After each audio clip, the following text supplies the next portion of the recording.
ರಾಷ್ಟ್ರಪಿತ ಮಹಾತ್ಮ ಗಾಂಧೀಜಿ ಇಂದು ಸಂಜೆ 4:30ಕ್ಕೆ ಹಂತಕನ ಗುಂಡಿಗೆ ಬಲಿಯಾಗಿದ್ದಾರೆ.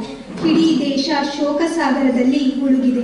ಹಂತಕನನ್ನು ನಾಥೂರಾಮ್ ಗೋಡ್ಸೆ ಎಂದು ಗುರುತಿಸಲಾಗಿದ್ದು, ಬಾಪೂಜಿ ಎದೆಗೆ 3 ಸುತ್ತಿನ ಗುಂಡು ಹಾರಿಸಲಾಗಿದೆ. ಬಾಪೂಜಿ ಸ್ಥಳದಲ್ಲೇ ಕುಸಿದು ಪ್ರಾಣ ಬಿಟ್ಟಿದ್ದಾರೆ. ಹಂತಕನನ್ನು ಸ್ಥಳದಲ್ಲೇ ಬಂಧಿಸಲಾಗಿದೆ. ಅವನು ಹತ್ಯೆಗೆ ಬಳಸಿದ ಪಿಸ್ತೂಲ್ ವಶಪಡಿಸಿಕೊಳ್ಳಲಾಗಿದೆ. ಪ್ರಧಾನಿ ಜವಾಹರ್ಲಾಲ್ ನೆಹರು ಈ ಘಟನೆಯನ್ನು ತೀವ್ರವಾಗಿ ಖಂಡಿಸಿದ್ದಾರೆ. ಇದೊಂದು ಹೇಯ ಕೃತ್ಯ ಎಂದಿರುವ ಅವರು ಇಡೀ ದೇಶ ವಿಭ್ರಮೆಗೊಂಡಿದೆ ಎಂದಿದ್ದಾರೆ. ಈ ಕೃತ್ಯದ ಹಿಂದೆ ಅನೇಕರ ಕೈವಾಡವಿದೆ. ಎಲ್ಲರನ್ನೂ ಪತ್ತೆ ಹಚ್ಚಿ ಉಗ್ರ ಶಿಕ್ಷೆಗೆ ಒಳಪಡಿಸಲಾಗುತ್ತದೆ ಎಂದಿರುವ ಪ್ರಧಾನಿ, ಜನತೆ ಶಾಂತಿ ಕಾಪಾಡಬೇಕು, ಅಹಿಂಸೆಯ ಪ್ರತಿಪಾದಕ ಮಹಾತ್ಮರಿಗೆ ಗೌರವ ಕೊಡುವ ಇದಾಗಿದೆ ಎಂದು ದೇಶವಾಸಿಗಳಿಗೆ ಕರೆ ಕೊಟ್ಟಿದ್ದಾರೆ. ಇಲ್ಲಿಗೆ ವಿಶೇಷ ವಾರ್ತೆಗಳು ಮುಕ್ತಾಯವಾಯಿತು. ನಮಸ್ಕಾರಗಳು.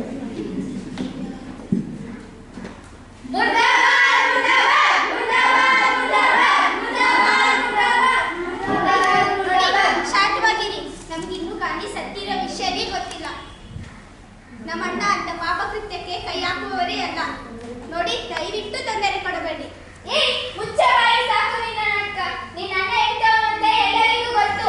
ನಾಥೂರಾಮ್ ಗೋಡ್ಸೆಗೆ ಕಿಮ್ಮತ್ತು ಕೊಟ್ಟು ನಮ್ಮ ಬಾಪೂಜಿಯನ್ನು ಕೊಂದಿದ್ದು ಇವನೇ.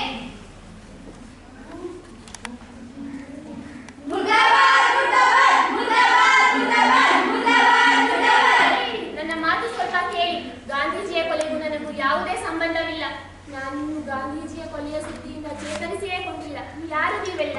ಯಾಕೆ ನನ್ನ ಮನೆಯ ಮೇಲೆ ದಾಳಿ ಮಾಡ್ತಾ ಇದ್ದೀರಾ? ನಾವು ಗಾಂಧೀಜಿ ಅನುಯಾಯಿಗಳು, ಅಹಿಂಸಾವಾದಿಗಳು. ಆದರೆ ಹಿಂಸೆಗೆ ಇಳಿದಿದ್ದಾರೆ. ಬಾಪೂಜಿ ಅಂತವರನ್ನು ಯಾರನ್ನು ಬಿಡಬೇಡಿ, ಕಲ್ಲು ಹೊಡೆಯಿರಿ.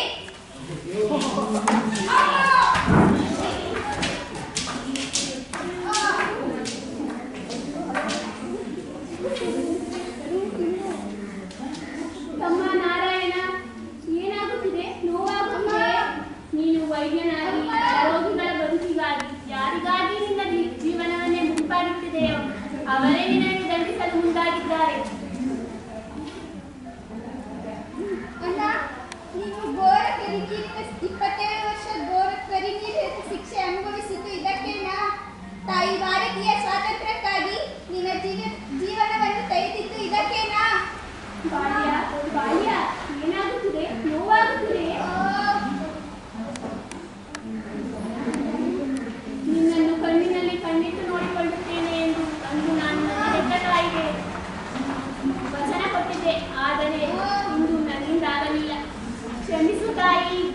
ಅಣ್ಣ, ನಾನು ಒಪ್ಪುವುದಿಲ್ಲ. ಸಾಕಷ್ಟು ರಕ್ತ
ನನ್ನ ತಾಯಿ ಭಾರತೀಯ ಮುಕ್ತಿಗಾಗಿ. ಆದರೆ ಇಂದು ನಾನು ಯಾರಿಗಾಗಿ ತಪ್ಪಿಸಿಕೊಳ್ಳಲಿ?